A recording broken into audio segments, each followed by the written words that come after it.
Thank you. I've had the opportunity in the last year to travel across the country and to see local struggles developing to defend public education. Yesterday, at a conference in Chicago, they were parents and teachers and students that talked about the terrible shape that Arne Duncan has left the Chicago schools in.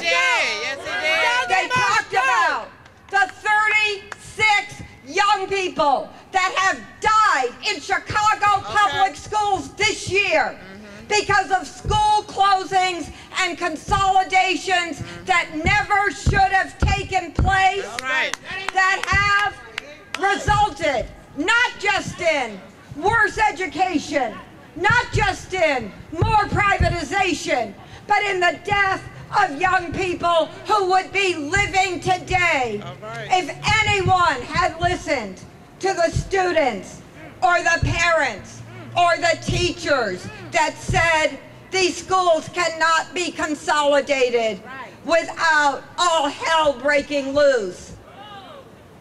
That is the legacy that Chicago wants to fight. And they regretted not being here with us today, but they are here in spirit, and they will be with us in the future. There were people there from Milwaukee who've defeated a mayoral takeover of Milwaukee.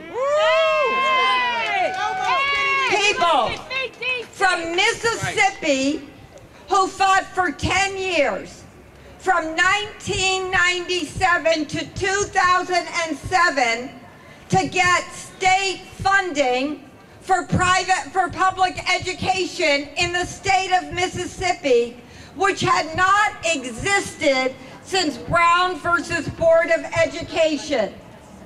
They achieved that remarkable success under the Bush years, but they are seeing it taken back under the Arne Duncan regime. And they say that Arne Duncan says he won't even step foot in Mississippi to debate these issues on public education because they know that he will not be able to win a debate if it's conducted openly in the light of day with the truth coming out. All right.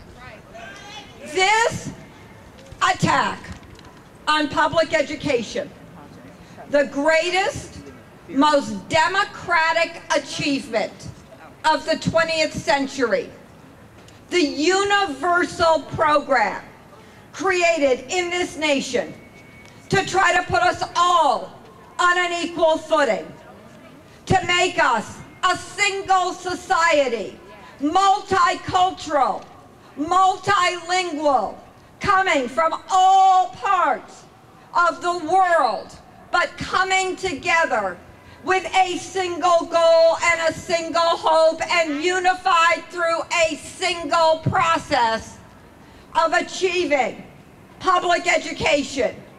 This great game is what's under attack. There are a lot of people that are talking about the disappointments they feel under the Obama presidency.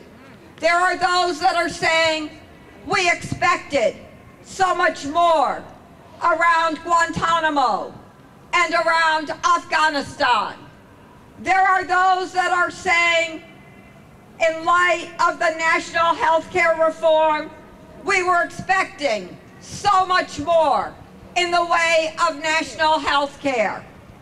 But there are only a tiny few voices standing up now for the most important and most systematic loss that we faced in the last year, and that's the attack on public education.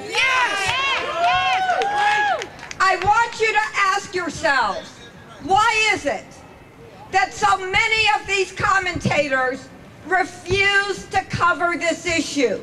I want you to ask yourself, why is it that what George Bush never thought he could achieve in the way of charters and privatization is being forced on states now with a speed and a determination that has our heads spinning? I want you to ask yourself, why is it that there aren't more voices of opposition to this terrible attack? And I think the answers are complicated, but I think they really come down to two fundamental truths. First, apart from the attack on public education, the other issue that remains so buried, so undiscussed, is the questions of racism and the questions of inequality.